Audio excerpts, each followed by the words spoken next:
but we'll get to our regular stories. One of the big ones that has been going around, and I think this is like the main thing that everybody's talking about. You get tweets about it. People want news before you do this show, and it is speculation about Charlotte. Yeah, I worked my ass off on this week, so I got a lot here. You may be sitting there for a while. Good. I want to hear the story because, like I said, I don't go look up anything. You're my source for news. All right. So the Charlotte issue is basically that she went off backstage. Everybody knows that. I'm actually not going to question the validity of any of the reports. I can say the guys that put that out are correct, and that has been echoed by everyone that I've asked about it. So some of the heat comes from the fact that Molly Holly and Adam Pearce were given the job of producing this segment. And it's been said that Charlotte was particularly disrespectful and basically a dick towards Molly Holly throughout the day. And it's not the first time she's been a dick to her. And Molly Holly's this very popular person who's been given a very difficult job, which is to make women's matches that are not main event matches much shorter because they lose ratings. That's a rough job. So the feeling is basically with her is that Charlotte's got on the wrong side of many people in the last 6 months. And people actually think that she's trying to get released. If you go back to May 2020, she was appearing on Raw and NXT. She was seen as a person who was very, very important and very thankful. She was saving the division and she actually enjoyed it. She said that she was thriving on it from taking the baton from Becky, who had gone off TV to have a baby, and had just been given the biggest contract in the company, which was bigger than Charlotte's. Or equal to Charlotte's at the time. She now has a bigger contract than her. So this is the thing. I think she wants to get released. I think she wants to go over to AEW. I think she wants to be with her dad, who will probably end up there once the smoke clears. She wants to be with her boyfriend, Andrade. And she's just done with his company. Nobody likes her, and that is a real, genuine thing. And it's all come around in the last few months or so. And I think some of the stuff she says on TV, it's a lot like her character has morphed into the real person, where she does believe that she's the queen or that she's owed something. And I almost feel, obviously there was going to be a queen of the ring and it wouldn't have made sense for her to win it. But the way some of the lingo that I've heard in terms of there's only one official queen in the WWE, to me, that seems like a dig. To me, that seems like people are trying to now get under her skin, and she's not very popular. And that directive is coming from higher up. Just listen to when Zelina's on screen, and you'll hear things like that where they're saying there's only one official queen. Now, bearing in mind, this isn't a storyline. This isn't going to lead to a match. One person is on Raw, and the other person is on SmackDown. This is simply trolling of a person that is no longer liked backstage. Now, here is how some of the issues came about. I'll just move my chair forward. These horsewomen relationships, we're talking about Bayley, Becky, Charlotte, and Sasha Banks, obviously came into the company as best of friends and were over on NXT. There is some friction now between certain people in this group. I think Bayley is the one consistent that hasn't caused any friction. And that's probably because Bayley came in slightly later.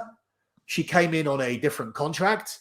She's only had one justifiable pay upgrade, and it isn't as high as Charlotte or Sasha or Becky. So she isn't ruffling any feathers here. She's got nice, steady increases in her income when her contract renewals have come up, and she's got a long-term deal with the company, and she's friends with everybody. So she isn't the issue. Now, I'm going to go through the rest of these deals as only I can because nobody knows anything else.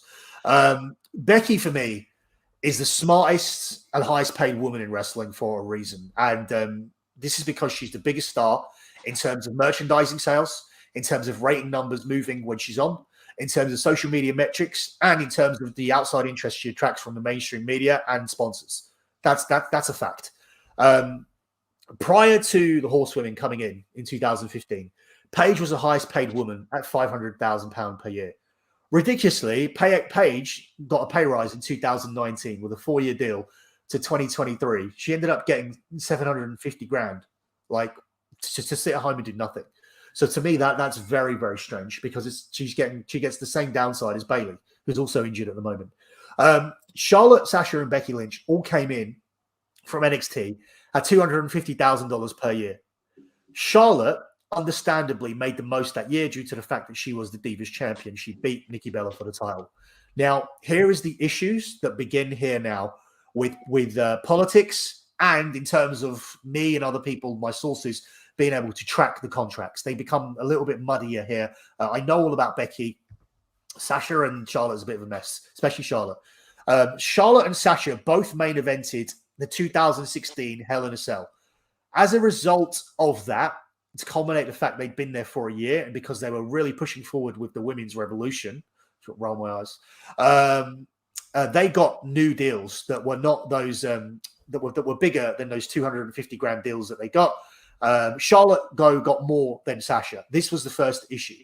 Charlotte, I believe, got somewhere in the range between $600,000 and $700,000, whereas Sasha was paid just slightly less, around about $500,000 per year. These are difficult to work out because there's a lot of add-ons to this in terms of merchandising and house show spots and things like that. So Sasha got less than Charlotte despite being in the same match, but it's understandable because Charlotte had carried the division more so for a year. I think it's understandable. I'm not Sasha Banks. In 2018, Charlotte then got a new deal, right? This made her the first woman to get $1 million guaranteed. The first woman in history in 2018. This, I believe, is a 5-year deal. And I believe it would have been around about WrestleMania time. I think it expires on April the 1st, 2023. Now, this is the issue with this deal. There have been renegotiations to this deal. Obviously, during the pandemic, all contracts have been renegotiated. Now, I don't know if during the renegotiations, if more years were added to it as per Becky's contract, or whether she's still within the 5 years and just got a little bit more money. Now, here's the Sasha contract for you. Sasha went on a hiatus after WrestleMania 35 and only returned after her contract was renegotiated for more money with more time off. So she signed a new deal in the summer of 2019. Hers is 4 years. That's a rare deal because everybody signs for 3 or 5, but she got 4, which I assume is something similar to a 3-year deal where she's going to work the same number of dates as a 3-year deal. So that's why she isn't at the £1 million mark with this deal. She's at 750 grand. But obviously, she's getting that over 4 years with a lot more time off. And we do see her take a lot of time off. Now, Becky is the one who is the smartest of the bunch and the most valuable. Check this out. Becky Lynch was on that same 250K deal for about 3.5 years, up until the start of 2019 when they were going to push her. Obviously, she's going to be in the main event of WrestleMania. This is the point where WWE want to negotiate the new deal. What Becky does is she just says, I don't want any extra time on this yet because I am thinking about starting a family, etc. And I am due a break from this as well.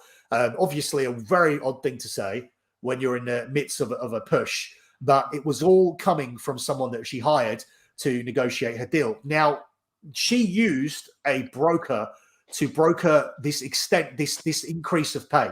So let me explain this in a much simpler way because it might get complicated for people.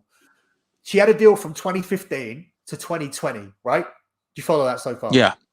In 2019, they wanted to give her a new deal. She said, what I want is I want the same terms as when this deal, initially all I want is I still want my deal to expire in 2020. I still want my deal to expire in 2020, but I want the money that I think I'm worth for this spot now. So if you could just give me 18 months from this point at the price, at a figure that's fair, that's what I would prefer to do and renegotiate in a year with plenty of time left on the deal, still 6 months to go. I would like to see where I'm at in a year's time. And she used a guy called Bill Behrens, Behrens, to advise her on that and renegotiate the deal.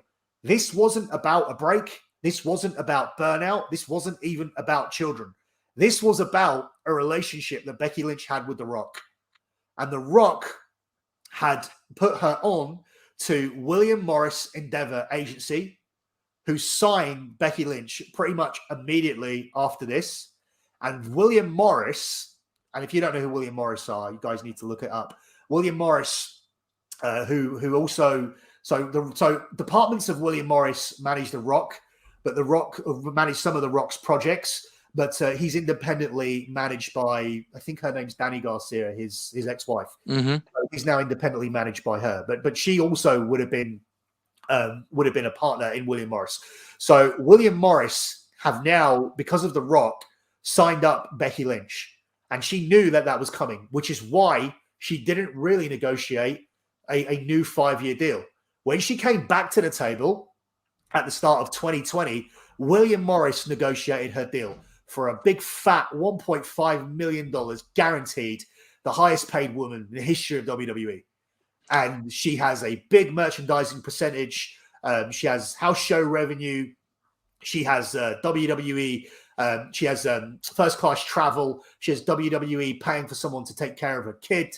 A kid comes on the road. Seth Rollins is the woman in this relationship. Like no doubt about it. Like she has negotiated everything so that those two are completely set up to travel in luxury. I'm talking about care for the baby. I'm talking about travel to however they want, rooms wherever they want it. Like they are proper looked after, and it's all been done by William Morris Endeavor, who is the new agent of Becky Lynch, which is why she stalled on jumping on a 5-year deal when advised by Bill Behrens. I may be butchering that name, but it's just the information I have. Bill Behrens.